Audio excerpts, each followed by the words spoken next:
Okay, Liverpool played Chelsea last night in a battle for fourth place and unfortunately were defeated again at home, fifth defeat on the bounce. So I needed to have a chat about it. I needed to clear my head. And joining me is a really good friend, Eddie Gibbs from Anfield Index. Hello, Eddie. Hi, Gav. How are you? Are you okay? Yeah, well, I'm as well as can be. I think it's not the easiest It's not thing ideal, to warm is it? up to, but you think of that Bill Murray film, don't you, from the 90s? It's Ground up, just, yeah, totally. We'll get into all that. Just before we get into the actual chat, if you're watching this on YouTube, just give us a like of the video and press the subscribe button for so you can see our future broadcasts. We've got some exciting guests coming up. Eddie, I'm not going to go through the team. I think the only chat really worth talking about was Fabinho coming in. There's nothing else really to talk about. There was a little bit. I covered the press conference before the game, and there was a little bit of chat from Jurgen that he would. Well, his phrase was, "It would be helpful to see Fabinho back in as a six," and he chooses him at centre back. What did you think when you saw the team? Well, I've been saying for weeks that I'd have preferred. I think the first stage of fixing this mess is to start putting our players in their right positions. But it sounds like his hands were tied again with Nat Phillips not even in the squad, which suggests that even if he wanted to, he wouldn't have been able to. So it's I think it became a horses for courses thing again, which is kind of the story of the season, which is a great shame, really, because for a game last night where Liverpool were completely bossed in midfield, having him there would have increased our press, and it would have stopped that option that Chelsea kept having to go over the top, which both managers tried to do. And that was an obvious tactic to try and benefit from Timo Werner's pace against Kabak and Fabinho. But if Fabinho had been that bit further up in midfield, I think that would have nullified that to some extent. So it's a great pity that he wasn't able to play in midfield. But to me, that's absolutely the starting point, is to get our players back playing in their correct position. So I'm with you. I'd have liked to have seen him in midfield. I think there was a decision to made if Phillips was injury free, I guess. But it's let's just go into this a little bit, because I sort of had a thought. You've just mentioned it there, Groundhog Day. What we're watching at the moment is like a movie you've seen over and over again. You know the ending. And as an analogy, that's fairly accurate. The problem that I was thinking about last night when I was watching the game was when Gomez and Van Dijk both got injured in a short space of time. Was that not the? And by the way, just before I say this, hindsight is utter rubbish. You know, same with hindsight is rubbish. But what I'm saying is, would people have been on board with him changing the way we defend at that time? Because we defend in a very specific way. We have two centre backs who are quick, who can defend one-on-one really well, and who could defend big spaces. Once we haven't got that ability, surely you kind of have to look at it and go, well, we haven't got those players at our disposal. We're going to have to do it differently. And now the passage of time has gone on. I'm just wondering what you think about that, whether you think, that would have been a sensible decision at the time. Yeah, I think we can always qualify it with hindsight. Like you say, it's very easy for us as fans to come on and start saying this, and this should have been done when we've had the benefit of that hindsight. And in all honesty, nothing that we do is accountable to what this team does. You know what I mean? It's like we just crack on and do what we do anyway. So I think we have to qualify it that way. I mean, I did a tweet thread last night, and I was very much starting it because when you go on this, when you start criticizing the team now, we know how toxic certainly environments and social platforms like Twitter can be. And it's quite annoying when you say something quite constructive and what comes back straight away is go support Everton or go support Man United. You know what I mean? And you get the WTFs and all this sort of stuff, get your head out the sand. And that's you trying to be constructive. You know what I mean? So what chance have you got if your head wasn't in the sand? You know what I mean? And I think that's where it becomes very difficult as a supporter in the modern environment, because you do have to factor in that hindsight at every step of the way. And I would take the problems back even further than the ones you did, and it comes back to business and the way Liverpool trade. You know what I mean? It's the manager wasn't backed, no matter what anyone says, after winning the Champions League. He wasn't backed again after winning the Premier League. You know what I mean? And maybe he was part of that decision-making process not to do that. But I think that the point you make there about the centre-backs is that we knew this was on the horizon when Gomez went down the week after Van Dijk in October.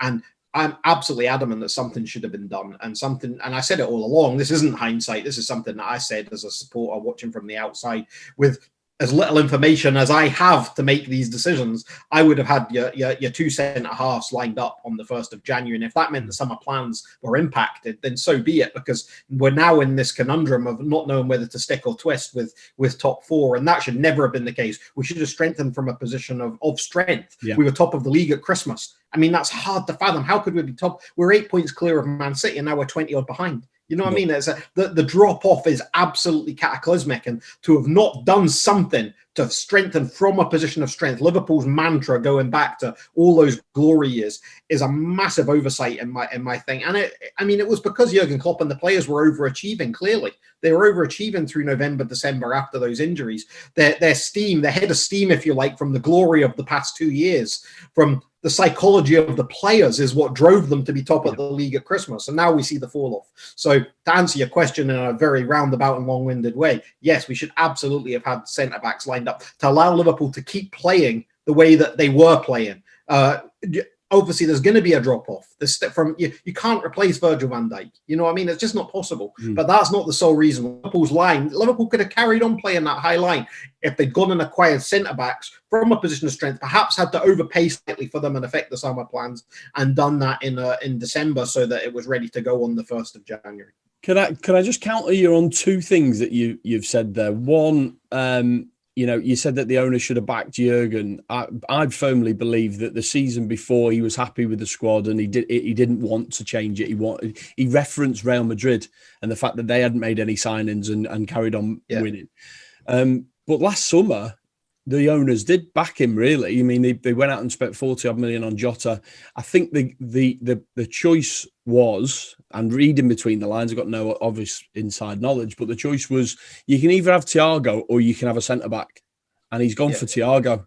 So I think they should have found a way to make sure he got both of those. Right. That's where my countenance comes. But then we were in the middle of a pandemic and there's no fans. Exactly. That's it. But I would give you the finance on it. I get all of that, Gav, but I don't believe that even if the owners don't want to put their own money in, which they haven't done from the start, there is finance mechanisms available to everyone during this pandemic. Yeah. It can't be used as an excuse. Liverpool had access to funds by hook or by crook that would have allowed them to have gone and done that deal, and they didn't do it. They left that window with a profit. You know what I mean? And that's a net profit, and that's my big thing. The problems of this centre half situation stem back to the summer, and I think I was saying it back then. So I'm not going to let hindsight defend my thought on it, because I've said it since the start. I mean, it was a massive glaring mistake to go into the season that was going to be the most intense. Listen to Simon Brundish speak on Anfield Index and the fatigue index stuff that we do, and you'll hear him right at the start of the season saying we're going to go into the most intense season physically on these players. Everything was based around Van Dijk maintaining absolutely solid numbers of appearances. And obviously the injury that he got was the worst injury you could really get. You know what I mean? You don't get much worse than an ACL. Yeah. But it's one of those that has left Liverpool up the creek without a paddle, really.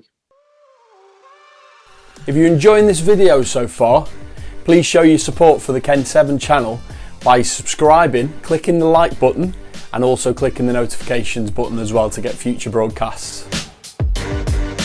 If you could also share the video on your Twitter and Facebook account, that will show YouTube's algorithm that you like our content. Have you heard about Kenn7 merchandise? The link is in the description of this video.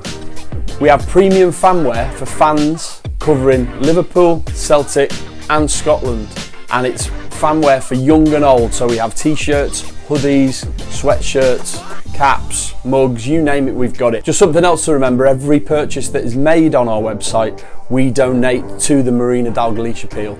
So you're helping a great cause as well. Of course. Let's move on to the midfield. How did you see the midfield performances? You know, did anyone cover themselves in glory? Personally, I thought Jones struggled. Yeah, he did. But actually, let's just develop that. Thiago's performances since he's started playing, we all know how good he is. You can see it. You can see he's a world-class player. What's starting to frustrate me, and I'm starting to wonder if it's because of our system and the way we ask midfielders to play, you're not seeing him do those things that you know he's capable of. I mean, have you got any thoughts on that? Well, I think that a few others have summed it up far better than I'd be able to, far more articulately as well. And the fact that I asked the same question to people on my shows that you're asking me right now, and the answer that I got back was actually quite a good one. In the fact that Thiago is actually an enabler. He's a luxury player. You know what I mean? He is your gold level creator of the creator. So he hasn't, even in the Bundesliga, he hasn't stacked up masses of assists. He doesn't score many goals, but he is the system player that takes that ball into the best possible place for the creator to create the assist for the goal scorer. So, you know what I mean? You have to do it in steps. And Liverpool haven't played that way. They haven't got the luxury of being able to play 2 number 8s or an 8 sort of advanced 10 where Thiago could maybe excel. And that's where he's been this deep lying playmaker. And Liverpool don't need that because our deep lying stuff comes from the flanks. Mm-hmm. So he's actually just had to slot in as almost like a workman-like number 6 type midfielder in most of the games. That's where we saw all those rash tackles from him in the early games where he was playing. And I mean, he does seem to have stamped that out a bit in the last couple of games. Perhaps that he's been told just to kind of wind that in a little bit because he was going to get sent off eventually if he didn't wind his neck in a bit with those challenges. He was a red card waiting to happen. Klopp had to sub him a couple of times. I actually don't think he had a bad game last night. He didn't. He was fine. I wasn't getting at that. I didn't think he'd had a bad game. It was just something that I spent a lot of the game last night pontificating. I think you have to accept that what Thiago's world-class elements are. You know what I mean? He was not a world-class number 6 at any point in his career. You know, that's not what he is. You know what I mean? And I think that if we qualify that and accept that we've never really been able to see him in his best position yet properly, certainly for a run of games, then that's perhaps where the failings of him, if you like, and it's not his fault, are lying. And I don't want to be too defensive of the midfield because the midfield were awful last night as a collective. You know what I mean? And we were overrun. Kante had the run of it. You know what I mean? And he is a great player. There's no, I don't think there's a better ball winner in midfield world football than him. You know what I mean? And he had the run of things, and our midfield just weren't at the races. And going back to your earlier questions, that's where Fabinho in the midfield would have been excellent for us because we'd have actually given them a contest in midfield, which we never did. There's an impact further back. If our midfield aren't at it and they're not closing teams down, they've got too much room and space to pick passes over the top. And then the defenders are turning around all the time. And it seems to be, it was certainly that last night, wasn't it? Yeah, very much so. I mean, it was very disjointed, and it's like you say, like we were saying at the top of the show about Groundhog Day. I think you could take your match review podcasts from the last 8 Anfield games probably and just copy and paste them into the slot and say it's the Chelsea preview and just do a different intro. I mean, I think you're taking up way too much time doing preview podcasts when you could, a man of your talents could just sort of cut and edit audio and just go with the same again. Change the thumbnail on YouTube. Yeah, totally. Yeah, I could help you with that. Okay, so let's move on to something more performance. We definitely improved in the second half. Did you see anything different, or were we I think there was more intensity, Gav. I think there was a bit more intensity in the second half, and that you could see that. When the players came out, and I think the pictures came on, and you could see Klopp. I think he was giving sort of Mane a big G up and things like that as the players took back to the field. And I think that was the thing that there was a bit more intensity, certainly for that first 10 minutes. Mm-hmm. I don't know if the performance per se improved, but there was that bit more intensity from our players. And I mean, let's be honest, it wasn't hard to increase the intensity level from what we saw in the first half, which was absolutely dire. But at never at any point, I don't know about you, but at never any point was I that confident that we were going to get an equaliser. I don't know why. I mean, that's something that I think the performances that we've seen are perhaps instilled in us in the fan base now. Is that we've lost that belief. Same way as our players seem to have lost that belief. And we're going to go and get an equaliser. Like last season, you'd have thought, Liverpool, Chelsea score 1, we'll score 2. Yeah, it's coming. You know what I mean? We might score 3. You know what I mean? But that and you could stem that back to that line that's on all the stuff at the training ground. What is it? Intensity. What is it? It's identity. Identity is our intensity. Identity, and no fans in the ground doesn't really lend itself to that, does it? So it's I don't want to use the excuse of the injuries, the fans, the psychology of the players. I don't want to use. They are factors. They're absolutely factors. They're mitigating factors into this form, but they are not the sole reason behind it. And there is a massive drop off from the players as well. How did you see the obviously Mo Salah reacted negatively to us being substituted, and it seems, I mean, obviously the commentators didn't understand it. He was annoyed himself. How did you see that? Well, I think all the substitutes were a collective disaster last night, and that if I was saying to you before, that first 10 minutes when there was a bit more intensity from the players, that was quickly dropped off when the substitutes were made. They were completely regressive substitutions. Klopp's comments after the game were pretty laughable, in my view as well. You know what I mean? I think he's just defending the players, which is obviously his right, and he'll always do that. But I think Matt Critchley had put a tweet out basically saying that Klopp had been talking about Salah not tracking back or something, and then he had a conversation with Linders, and very quickly the board went up, and Salah was withdrawn, and then I think Salah's agent is pretty on the pulse here, because literally within seconds of that, he just put a single tweet up, very cryptic, just a full stop. You know what I mean? So it's like that stuff. There's no need for that. You know what I mean? It's absolutely churlish. It's churlish. It doesn't matter what the situation is. Your agents shouldn't be doing crap. I'm not even sure if anyone out there could afford him. Maybe PSG, but yeah, maybe we don't know. Barcelona and Real Madrid have got money anyway. It's going to be one of the oil new money clubs, isn't it? A PSG, or dare I say even a Man City? You know what I mean? It's or a Chelsea. You know what I mean? The clubs that aren't really affected by sustainability, because they just run an unsustainable model as it is, purely based on the finances of their oligarchs. Eddie, where do we go from here? It's tough. It's going to be tough to make the top four. I think that 3 places you could pretty much say are going to be nailed down. It's hard to tell because an injury crisis to any team could affect where they end up now. You know, probably apart from Man City, you have two first 11s that would both win the league. You know what I mean? It's as simple as that. As far as they're concerned, they're going to run away with this, which is fine. That's their remit. The Man United, I mean, they're not far away. We could, even after all this nonsense that we've had, this worst run of form, losing 5 games at Anfield for the first time in history, we could be 4 points behind Man United come Sunday night. You know what I mean? It's like, they're second right now. So there's still plenty to play for. It's just that it's so disappointing that whenever results seem to lay their path for us to get back on track, get back on our horse, start pushing on towards into that top 4 and sustaining our place there, we shoot ourselves in the foot every single time. And that's the hardest thing for us, I think, as fans. I don't think anyone expected Liverpool to just go and win the league and steamroller everyone again and again and again and again. But you do expect, with this team and the expectations that they've set this bar to at least compete in matches, is certainly at Anfield, and that's the hardest thing I think for us all to watch on and accept.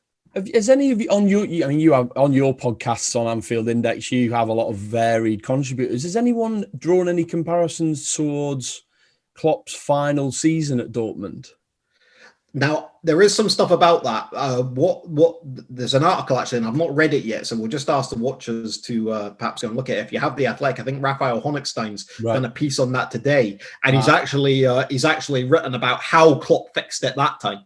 Right. So that'll be interesting. We'll both go and have a read of that probably when we come off this show. But the one stat that I did see today, when it was very interesting, was Simon Brundish. I'll mention him again. If you go and look at him on Twitter, at Simon Brundish, he tweeted a comparison between Klopp's first 38 games as Liverpool manager and the last 38 games as Liverpool manager. And the numbers are almost identical. Right.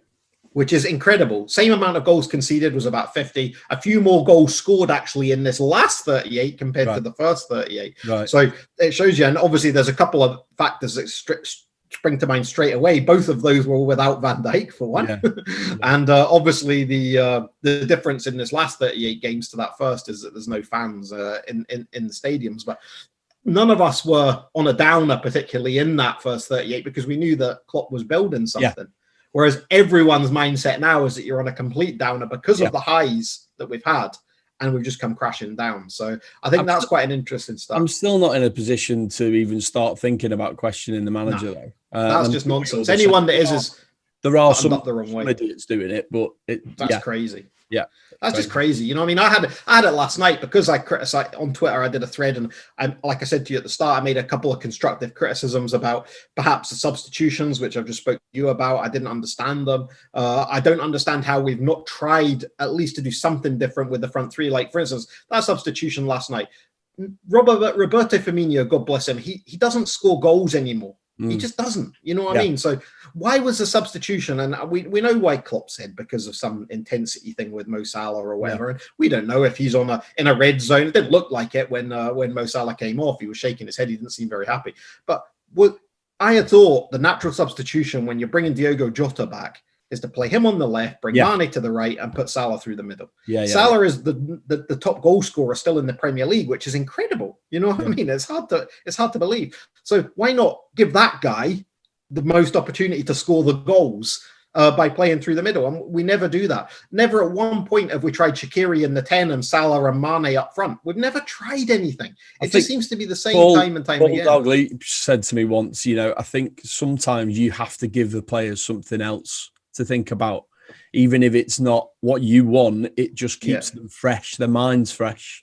We're doing the same thing over and over again and getting the same result at the moment. I guess the thing that Paul would know better than me on this, but I think that the thing might be that because we haven't had the training time, because we've been going straight into games again and again and again, and Klopp's so methodical that perhaps he's just never, if he doesn't feel he's got the time to work on something properly, then he just won't do it. You know what I mean? And I think it was telling at the interview after the Everton match, he was very much along the lines of, "This, we'll just keep trying this." You know what I mean? He didn't say that in so many words, but I'm paraphrasing, but that seemed to be what the message that he was bringing across, that we'll just keep trying this because it will come back. You know what I mean? And I think that's what we're seeing on the field. And I think people are starting to see through that now. And I wish he would have tried something a little bit different. I really do. It's and we don't know the inner workings of a football club. Perhaps they have tried things on the training ground and he's just not liked the look of them, and as such they've just stuck with what they know. But I like what you said. Anyone saying that Jurgen Klopp has to go is buttoned up the wrong way. It's just, I mean, that's just farcical. You know what I mean? And I got that, like I said to you, I got that last night when I put those messages out, or who would you bring in instead? And never once did I say that I wanted the manager to go or anything. That was the line that people went down. Oh,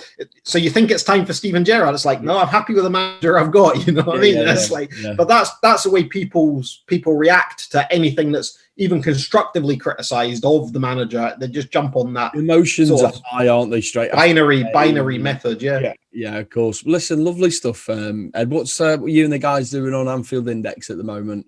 There's plenty going on, and it's kind of ironic that more people seem to engage with the shows more when we're losing. So it's one of those that for Liverpool, we've had this massive success. I mean, we have Jan Molby on every week, and I don't think he had spoken about a defeat until a few weeks ago. Now it seems like all he does is talk about defeats.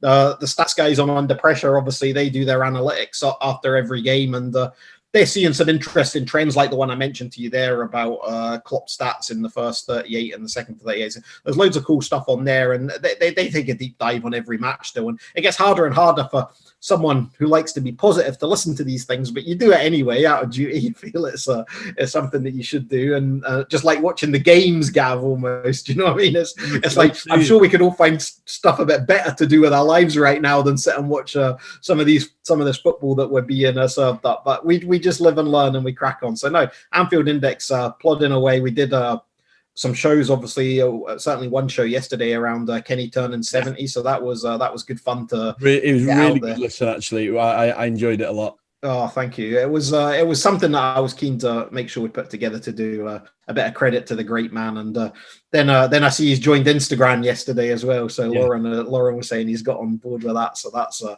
kind of interesting to see how that one develops. But no, really, just the normal routine at Anfield Index. But it ain't half hard being involved in podcasting when these games come so thick and fast. It's like, where do you take a breath?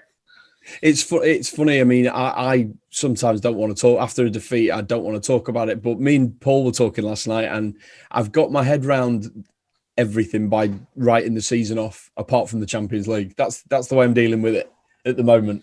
So go on then. So let's pan that one out a little bit then, right? So you're saying that you've binned the season off apart from the Champions League. So it's the only way. But we now need to win that.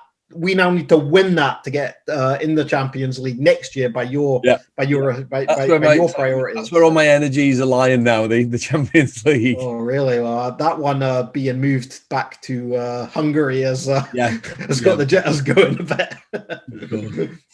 Right, mate. Well, listen, thanks very much for coming on. It's I've wanted to get you on ever since I started this, so it's been a real pleasure. Oh, I know you've asked a couple of times, and you're busy, man. Just work, not so much the Anfield Index stuff. Work is just absolutely crazy just now, and up until I know you've still got the situation down there with your daughter, but up here our schools have gone back. Well, certainly the first 3 primaries went back a couple of weeks ago, so I've actually found some time to kind of walk around the house without noise again, and right. It's been kind of good not having to sit on Zoom calls with the teacher and kind of learn my 3 times tables and stuff. Today was the last day of homeschooling, so I'm like, honestly, I mean, I wish I drank. I don't drink anymore, so I wish I drank, because I do feel like having a drink today. But hey, I've got a plethora of non-alcoholic options, so I may well be cracking one of those out open tonight, I think. But listen, thanks very much, mate. I do appreciate it. Good luck with everything at the Anfield Index. Cheers, Gav. Thanks, mate. Cheers.